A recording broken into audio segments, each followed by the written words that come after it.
How has Russia's economy managed to grow despite facing an unprecedented number of economic sanctions? That's a question that's been puzzling economists worldwide.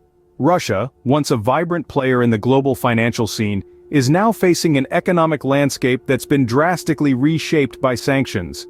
The country has been effectively excluded from major global financial services. A hefty sum, around 260 billion euros of Russia's central bank assets, has been frozen. The impact of these sanctions is far-reaching, affecting major sectors such as aviation and oil. Western planes have been barred from Russian airspace, and likewise Russian vessels find Western ports closed to them. Furthermore, it's now illegal to sell Russia anything that could be used by the military. This is a critical point considering the ongoing conflict in Ukraine. However, it's not all doom and gloom. Despite the sanctions, Russia's GDP in 2023 managed to outpace both the United States and Europe. It grew by an impressive 3.6%, showing resilience in the face of adversity. This growth is remarkable given the powerful economic sanctions Russia is under and its isolation from major global markets. The question, however, is whether this growth is sustainable in the long run, or if it's merely a flash in the pan. But one thing is clear, despite the economic sanctions and the freezing of its central bank assets, Russia has managed to find ways to keep its economy afloat. At the heart of Russia's economic resilience lies its independent central bank. This institution has been a bulwark against economic volatility, holding the reins of the Russian economy with an iron grip. Since the year 2022, it has implemented significant interest rate hikes, currently standing tall at a staggering 16%. This bold move is a bid to control inflation, which, although still above 7%, is kept in check by these stringent policies.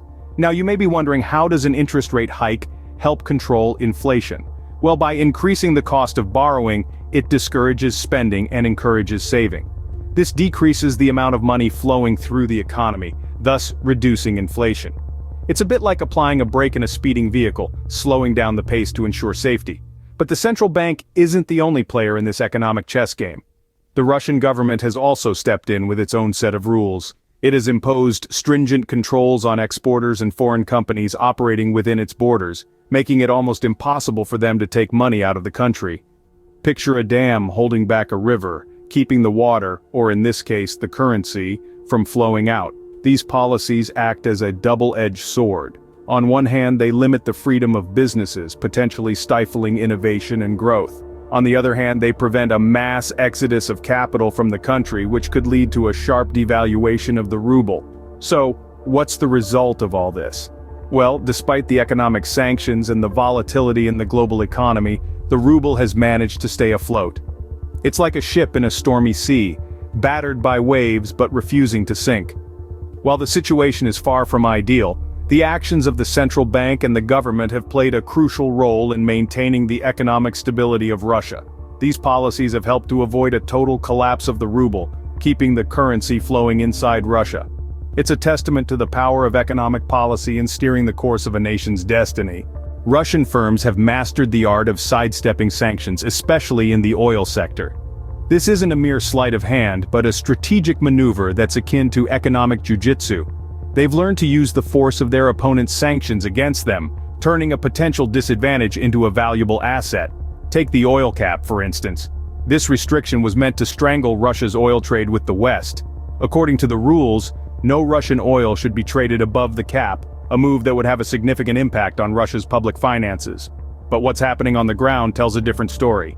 Russian firms have found creative ways to continue trading above the cap, effectively circumventing the sanctions. One such method is the use of a large, dark fleet of uninsured vessels. These ships operate under the radar, delivering Russian oil to Western markets despite the imposed cap. It's a risky venture, but it's one that has paid off, keeping the oil trade alive and well. Then there are the accounting loopholes. These are intricate financial structures designed to disguise the true nature of transactions and bypass the sanctions. They're like secret passages in a maze, allowing Russian exporters and foreign companies to navigate the complex world of international trade, despite the barriers put in their way. What's the result of all this economic jujitsu? Instead of being crippled by the oil cap, Russia's public coffers have been flooded with oil money. The sanctions, instead of being a death blow, have become a challenge that has spurred Russian firms to adapt, innovate, and find new ways to survive and thrive. But the game isn't over yet. Sanctioning countries are aware of these tactics and are trying to tighten the rules. The economic jiu-jitsu match continues, with each side trying to outmaneuver the other. But for now, despite all the sanctions and restrictions, Russia's public coffers continue to flourish with oil money. The Russian economy's growth seems to be primarily fueled by increased military spending. This statement may sound counterintuitive. After all, how can spending on warfare and military equipment lead to economic growth? But let's delve a little deeper into this paradox. In the face of a barrage of economic sanctions and being cut off from major global markets, Russia's economy surprisingly outpaced both the United States and Europe in terms of growth in 2023, expanding by 3.6%. This stark departure from the 1.2% decline in GDP in 2022 has led many to question the driving force behind this economic upswing. The answer lies in the Kremlin's ramped-up military spending, primarily driven by its full-scale invasion of Ukraine that started nearly 2 years ago.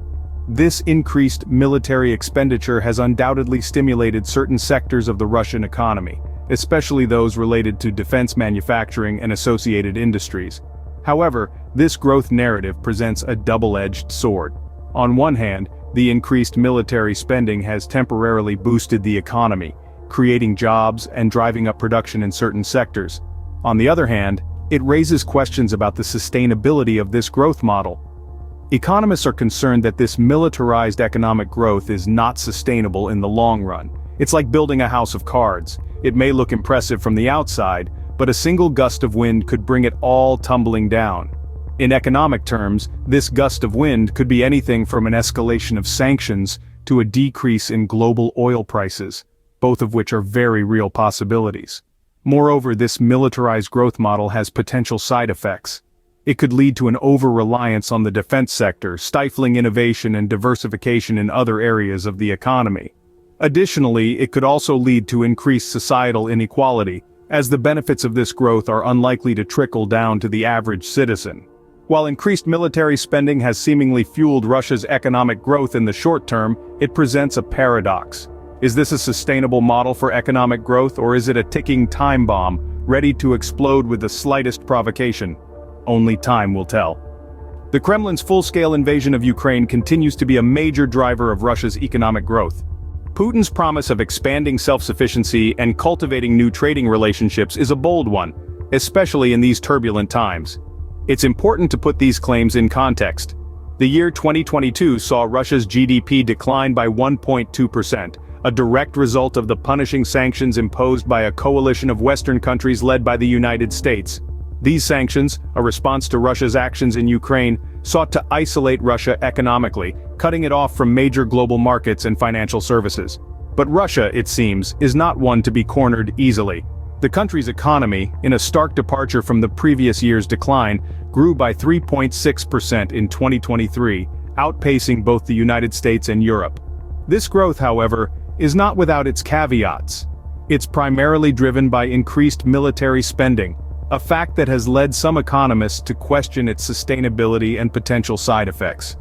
Yet, President Putin stands firm in his conviction that Russia's economy is on a path of diversification and self-sufficiency. He points to the resilience shown by the Russian economy in the face of sanctions as proof.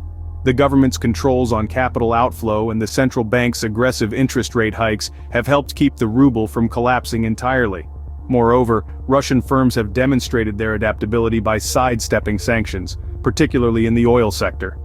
Despite a formal cap on trading Russian oil with the West, Russian public coffers have been flooded with oil money, thanks to a combination of uninsured vessels and accounting loopholes. However, the real litmus test for Russia's economy will be its ability to sustain growth while being largely cut off from Western markets. Can it successfully transition to self-sufficiency and cultivate new trading relationships? Only time will tell. The future of Russia's economy seems to hinge on its ability to diversify and cultivate self-sufficiency amid persistent economic sanctions. As we watch the unfolding economic drama, we are reminded that in economics, as in life, resilience and adaptability are key.